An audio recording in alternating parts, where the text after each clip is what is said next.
저희가 준비한 바로 5위 곧바로 만나보겠습니다.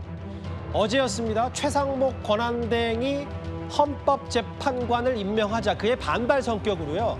정진석 비서실장을 포함한 고위급 참모들이 단체로 사표를 냈었잖아요. 근데 다음 화면을 보겠습니다. 이현정 의원님. 뭐 설득했다 뭐 이런 얘기도 있는데 오늘 사표를 걷어들이고 출근을 한 것 같습니다. 정진석 비서실장을 포함해서. 아마 정상적인 회의도 하고 출근했다고 그러죠. 저는 아마 이번에 대통령실 참모들의 이 사표가 꽤 후폭풍이 있었던 것 같습니다. 왜냐하면 지금 현재 대통령 참모들이 사표를 낼 땐가에 대한 어떤 비판적인 여론이 꽤 높았습니다. 과연 그들이 정말 윤석열 대통령의 비상계엄에 대해서는 이런 식으로 한번 막아봤던가, 그런 부분에 대한 지적들이 있어 왔지 않겠습니까?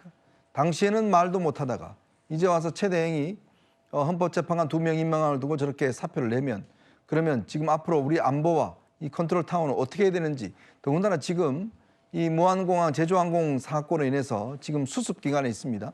그리고 1월 20일이면 트럼프 대통령이 취임해서 외교안보 관련된 라인들은 지금 대통령실 안보실에서 하고 있는 거 아니겠습니까?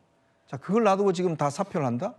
그렇다면 이거는 오히려 정말 더 심한 비난을 받을 수밖에 없는 그런 상황이기 때문에 아마 최 대행 입장에서도 그런 요구를 했고, 정진석 실장 입장에서 보면 이런 상황에서 사표를 낼 경우에는 꽤 큰 후폭풍이 있을 것 같다라는 그런 판단에서 아마 걷어들인 게 아닌가, 그런 생각이 듭니다. 사표를 다시 집어넣었다. 어제만 해도 저희 채널의 단독 보도를 통해서 참모들이 최상목 권한대행에게 약간 배신자 취급하면서 여러 격양된 목소리들을 많이 쏟아냈고, 정진석 실장 나가면 뭐 다 나간다, 뭐 이런 취지 얘기도 했던 걸로 제가 기억하는데요. 강전혜 변호사님. 네. 일단 업무는 제대로 보겠다라는 건, 하지만 내부 반발, 최상목 권한대행에 대한 여러 반발은 네. 여전하다, 이런 뜻으로 해석하면 되는 거예요? 그렇죠. 집단으로 사의를 표명을 했을 때 거기에 대해서는 분명히 내부에서의 반발을 이야기한 것이라고 그렇게 봐야겠습니다.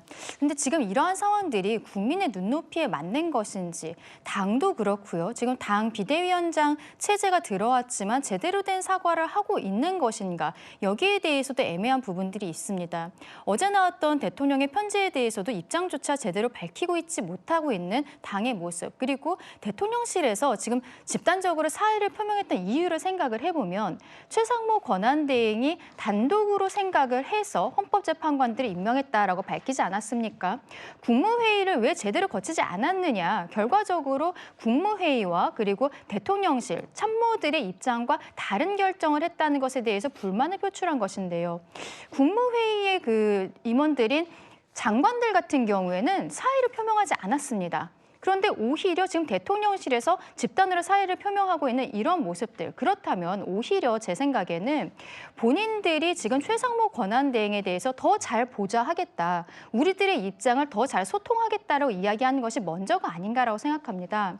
지금 국정이 전혀 안정이 되지 않고 있는 상황들, 여기에 있어서 대통령실에서도 무엇을 열심히 하고 있는지 국민들께 분명히 보여야 되는데, 집단으로 사의를 표명한 모습들, 그리고 정진석 실장이 여기에 대해서 걷어들이는 듯 하니까 다른 참모들도 아무 일 없었다는 듯 출근하고 있는 이런 모습들, 굉장히 국민들의 눈높이에 맞지 않거든요. 저는 결과적으로 당정의 어떠한 입장을 제대로 정리해야 되는 것이 아닌가, 대통령에 대한 수사라든지 이번 비상계엄 사태에 대해서 국민들께 납득할 수 있는 설명을 먼저 시작하는 것이 맞지 않나라고 생각합니다. 이른바 반윤 쪽에서는 대통령실 참모의 이런 집단 사의 표명, 그리고 오늘 이걸 걷어들였잖아요. 단체로 사표냈다가 다시 남기로 한 것, 이거에 대해서 여러 비판 목소리가 있습니다. 화면을 만나보겠습니다. 용산의 참모진이든 비서진이든 아니면 내각의 장관들이든, 아니 대통령이 잘못을 저지르고 특히 이번에 비상계엄 내란 이 잘못을 저지를 때 그때는 왜 자기 직을 걸고 이걸 말리지 못했냐. 그래 놓고 이제 권한대행이 당연히 임명해야 되는 헌법재판관을 임명했다고 해서 집단 사의를 하고 이 모습을 국민들께서 어떻게 보실까, 저는 굉장히 우려스럽습니다. 그러니까 여권 내부에서도 이런 얘기를 했죠. 정진석 실장이 사표 내려면 진작에 냈어야 된다 했고, 물론 뭐 12월 4일 계엄 선포 그 이튿날 내긴 했었습니다만, 유승민 전 의원, 아니 왜 대통령에게 잘못에는 직 걸고 말리지 못했냐. 대통령 지키려고 최상목 권한대행 공격한 거 아니냐 뭐 이런 여러 취지인데 일단 그것 또한 하루 만에 없었던 일이 됐다는 이런 비판도 좀 있겠죠. 근데 오늘 이런 내용이 있습니다. 다음 화면을 볼게요.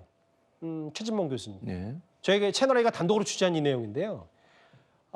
전자결제가 아니라 헌법재판관 임명을 손으로 수기 결제한 것 때문에 용산 대통령실과 최상목 권한대행 간에 그런 논란도 좀 있었던 것 같아요. 그렇게 보도가 나왔어요. 물론 사실관계는 확인이 안 되는 상황입니다만 보도 내용을 보면 최상목 권한대행이 헌법재판관 2명의 임명에 대해서 결재를 하려고 했는데 전자결제를 하려면 인사혁신처장을 통해서 국무총리고 대통령 비서실을 통해서 보통 이제 진행이 되거든요, 대통령이.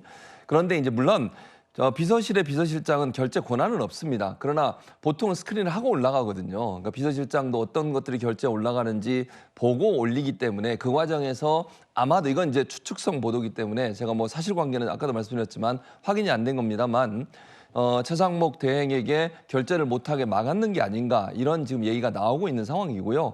그러다 보니까 최상목 대행이 불가피하게 수기로 직접 종이를 가져와서 본인이 사인을 하는 전자결제 대신 수기로 결제를 한 게 아니냐. 그 과정에서 정진석 실장이 사의를 표명했을 때 정 실장의 사의를 수용하려고 했다라는 얘기가 나오고 있습니다. 물론 지금은 다시 말씀드린 것처럼 전부 다 복귀를 했고 사의를 거둬들었습니다만 그런 얘기가 나오고 있어요. 그래서 이게 사실인지 아닌지 모르겠지만 이렇다고 하면 정진석 실장은 정말 월권행위입니다. 권한대행의 고유 권한인 임명권마저도 본인이 만약에 저지하려거나 막으려고 했다고 하면 언론의 보도처럼 그건 대단히 부적절하고 잘못된 행동이고요. 예. 이 정도로 윤석열 대통령을 지키려고 하는 이들의 태도가 과연 국민들이 볼 때 온당한 모습인가 하는 부분에서는 심각한 우려가 되는 상황이라고 말씀드릴 수 있겠습니다.